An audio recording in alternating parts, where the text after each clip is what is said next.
Hi friends, welcome to Chetana's world.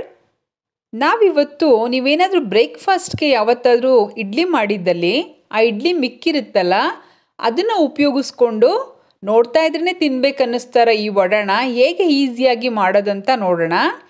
Taste ಅಂತೂ ತುಂಬ ರುಚಿಯಾಗಿ ಬರುತ್ತೆ. ಇದು ಮಾಡೋದು ಕೂಡ ತುಂಬಾ ಈಸಿ ಮತ್ತು ಕಡಿಮೆ ಇಂಗ್ರೀಡಿಯೆಂಟ್ಸು, ಬೇಗ ಆಗೋಗುತ್ತೆ ಕ್ವಿಕ್ಕಾಗಿ. ಹೇಗೆ ಮಾಡೋದು ಅಂತೆಲ್ಲ ಇವತ್ತು ತಿಳ್ಕೊಳ್ಳೋಣ. ನೋಡಿ ಎಷ್ಟು ಚೆನ್ನಾಗಿ ಬಂದಿದೆ ನೋಡಿ, ಪರ್ಫೆಕ್ಟಾಗಿ ಬರುತ್ತೆ. ಈ ಮೆಥಡ್ನ ಫಾಲೋ ಮಾಡಿ. ನಾನಿಲ್ಲಿ ಸುಮಾರು ಒಂದು 10 ಇಡ್ಲಿನ ತೊಗೊಂಡಿದ್ದೀನಿ. ನೋಡಿ, ಆ ಇಡ್ಲಿನೆಲ್ಲ ಈ ಥರ ಚೆನ್ನಾಗಿ ಸ್ಮ್ಯಾಶ್ ಮಾಡ್ಕೊಳ್ಳೋಣ. ಇದೆಲ್ಲ ನೀಟಾಗಿ ರವೆ ರೀತಿ ಆಗಬೇಕು, ಆ ಥರ ಅದನ್ನು ಪುಡಿ ಪುಡಿ ಮಾಡ್ಕೊಳ್ಳಿ, ಈ ಥರ ಸ್ಮ್ಯಾಶ್ ಮಾಡ್ಕೊಳ್ಳಿ. ನೋಡಿ, ಈ ಥರ ಎಲ್ಲ ಸ್ಮ್ಯಾಶ್ ಮಾಡ್ಕೋಬೇಕು. ನೋಡಿ, ಈ ಥರ ರೆಡಿ ಆಯ್ತು. ಇವಾಗ ಇದು ಎಲ್ಲನೂ ಅದೇ ರೀತಿ ಮಾಡ್ಕೊಂಡಿದ್ದೀನಿ ನಾನು.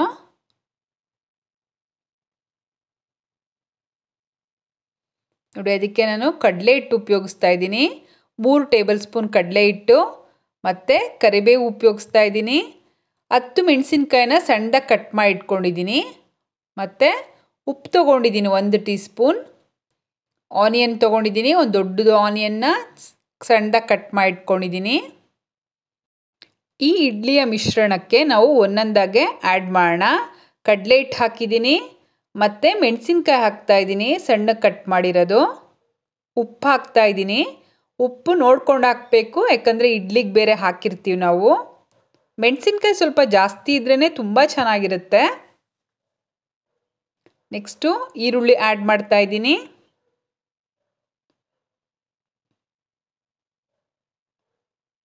ಇದನ್ನೆಲ್ಲ ಫಸ್ಟ್ ನೀಟಾಗಿ ಮಿಕ್ಸ್ ಮಾಡ್ಕೊಳ್ಳೋಣ.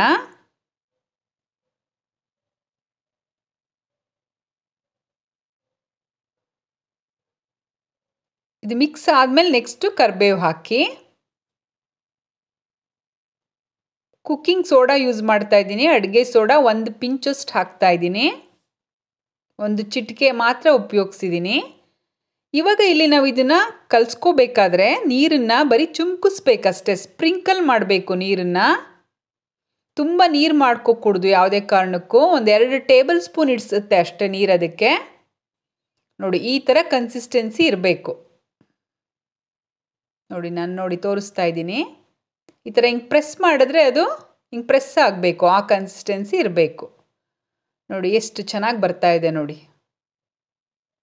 ನಿಮಗೇನಾದರೂ ಅದು ಕ್ರ್ಯಾಕ್ ಆಗ್ತಾ ಇದೆ, ಉಂಡೆ ಮಾಡೋಕ್ಕಾಗ್ತಿಲ್ಲ ಅಂದರೆ ಕಡಲೆ ಹಿಟ್ಟನ್ನ ಇನ್ನೊಂದು ಸ್ವಲ್ಪ ಹಾಕ್ಕೋಬೇಕಾಗತ್ತೆ ನೀವು. ಕಡಲೆ ಹಿಟ್ಟು ಕಡಿಮೆ ಆಗಿದೆ ಅಂತ ಅದರ ಅರ್ಥ.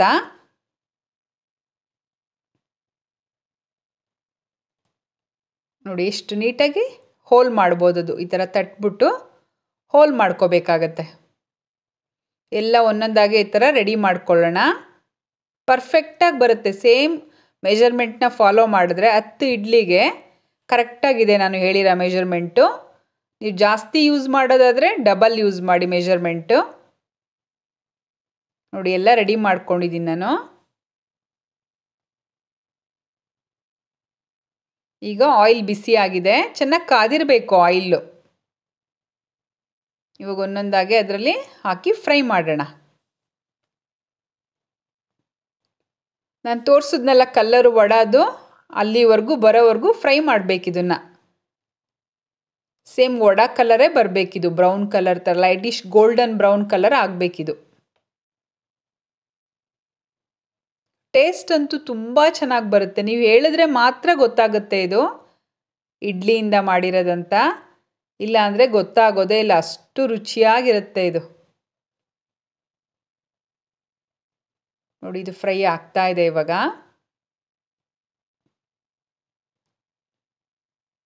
ಬೇಗ ಬೇಗ ಆಗೋಗುತ್ತೆ ಇದು. ಫ್ರೈ ಮಾಡೋದಕ್ಕೆ ಸ್ವಲ್ಪ ಟೈಮ್ ಬೇಕಾಗತ್ತೆ ಅಷ್ಟು ಬಿಟ್ಟರೆ, ಬೇರೆ ಎಲ್ಲ ಪ್ರೋಸೆಸ್ಸು ತುಂಬಾ ಈಸಿ. ಫ್ರೈ ಮಾತ್ರ ಸ್ವಲ್ಪ ಕಲರ್ ಬರೋವರೆಗೂ ಫ್ರೈ ಮಾಡಿದ್ರೆ ನಿಮಗೆ ತುಂಬ ಕ್ರಿಸ್ಪಿಯಾಗಿರುತ್ತೆ. ಔಟ್ಸೈಡಿಂದ ತುಂಬ ಕ್ರಿಸ್ಪಿ, ಒಳಗಡೆಯಿಂದ ಸಾಫ್ಟಾಗಿ ಬರುತ್ತೆ ಇದು.